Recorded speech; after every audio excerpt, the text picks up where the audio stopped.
welcome back to my channel. So today I'm going to be talking about the books that I read in October.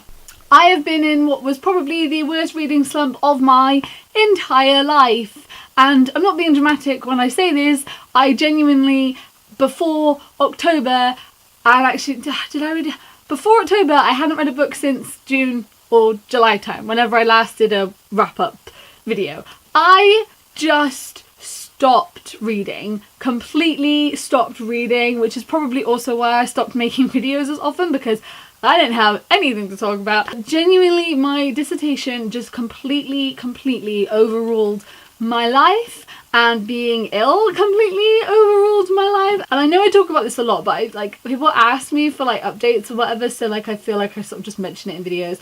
I finally have an overruling diagnosis of why everything that went to shit with my body went to shit with my body. And now I know what was wrong this whole time. Sorry, I have a drink. It's my princess cup because I'm a child. Now I finally know everything that was wrong and why it was wrong, and I start treatment in 2 weeks' time, which is very exciting. But my dissertation, alongside being ill, meant that I didn't read at all. At all. Nope. Haven't read a book in a really long time. I tried really hard to dive into books and to read books, and then just didn't finish them or didn't pick them up after the first 2 pages. I just gave up reading. But I finished my dissertation at the start of October time, and have read books since. I've actually read books, which has been very good. Honestly, the worst reading slump of my entire life. I hated it. I felt so intimidated by being in this room that I ended up, this is my office, so I have this room and my bedroom, which is in a different place in my house. And this is the office where all my books are, and this is where I usually do all my work, but it felt so intimidating to just be surrounded by books that I just was starting to do my work in my actual bedroom, because I just there were so many books I wanted to read. There were books that I'd been asked to do for review, there were books that I'd been asked to do for different things, and I just couldn't do it. I just felt I was tired all the time. Part of this illness is genuinely it gets to the point where I'm so tired I can't keep my eyes open. I am napping 4 times a day. It's brilliant. I was just very intimidated by books. I didn't buy any books in a long time because I just didn't want to put them anywhere.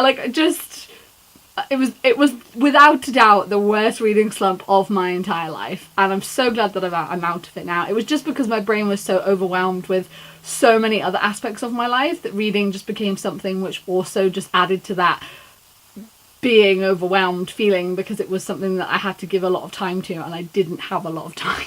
However, in October time, I did read some books. I read some books that I enjoyed. I read some books that were a bit, and sort of missed the mark a little bit.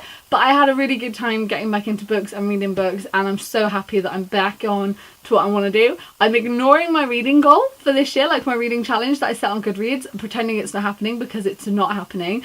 I'm just going to get back into the swing of things and chill with what I've been reading and try and ease myself back into reading these books. I really want to ease myself back into reading fantasy books as well, because that was even more intimidating because there was a big series. One of the first books that I read in October is Dear Evan Hansen, the novel, and this is the novelisation of the musical Dear Evan Hansen. Dear Evan Hansen is a musical that is currently on Broadway and is touring in the US, I believe, at the moment, and next year it will be coming to London, which I'm very excited about. For those that don't know, this play is about a guy called Evan, and he has anxiety and has a therapist, and part of his therapy is to write letters to himself, which start off with, Dear Evan Hansen, today is going to be a good day and here's why. And he has to say why his day will be good, and then he takes that into his therapy sessions to give to his therapist. And he signs them Sincerely Me. So if you read the letter from any other perspective, you wouldn't necessarily know that it was from him. He's in the computer room at school, and a boy called Connor is kind of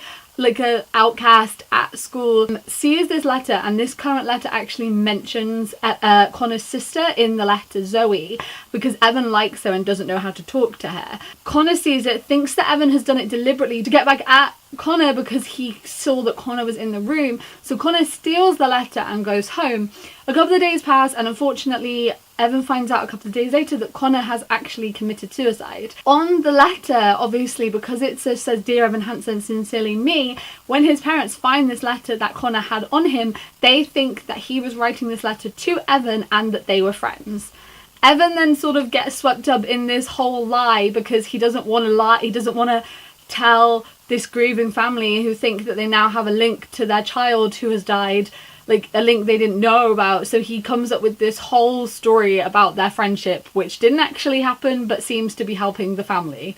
When I actually explain it like that, the story sounds so bad. Like, it's like Evan sounds like an awful human. There's a lot more to it than that. Obviously not the best decision, but I would definitely recommend listening to the soundtrack, and if it's possible, I would definitely recommend seeing the show. This book expands that story and obviously goes into a lot more detail, as a book can do, because there's not songs in this, because it's a book, and it has a little bit more detail to it. Overall, I did like this book, but there was just a couple of things that I think really fell short, that didn't really fit in with the characters that I already had in my head from the show. So there were a couple of bits which really felt off. There were a couple of scenes with Connor's character which just felt really weird as to why they were including them, and there were just a couple of bits which just sort of fell short from what I was expecting. I gave it 3.5 stars, and that's kind of, I feel like I'm like okay with that. Like, I enjoyed it and it was good, but it just kind of fell a little bit short from what I was expecting. If you like the show, then I mean, I'd recommend it because it's interesting, it's more content from these characters, so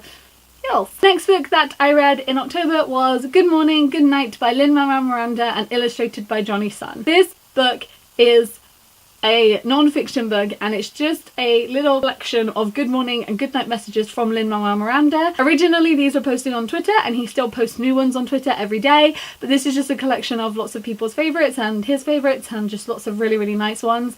I've done a whole discussion of this book in another video, which I will link down below, because I just think it's really sweet, and some of these messages have really helped me. So I really think it's something that's just really lovely, and just I think gives you a little pick-me-up in the morning and can make you feel a little bit better at night time.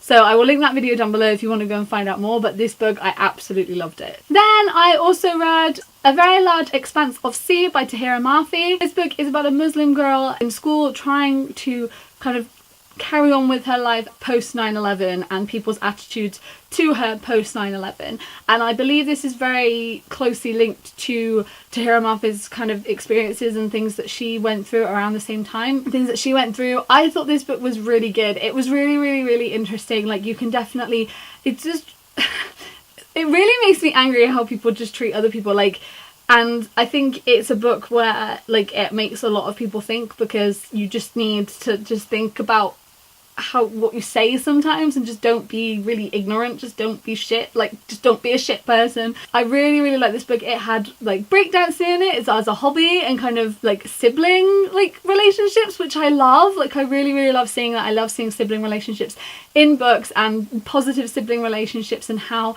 you can kind of support each other, which is great. Like, me and my brother's 10 years older than me, which is not the relationship in this book, but me and my brother get on really, really well, and it's really nice to see similar sibling relationships in books. And I just really like this book. I think it's really good, I think it's really important, and I loved it, so please go and read it. I gave this book 4.5 stars. Look at the cover as well. It's beautiful. Also in October I read What If It's Us? What If It's Us by Becky Albertalli and Adam Silvera.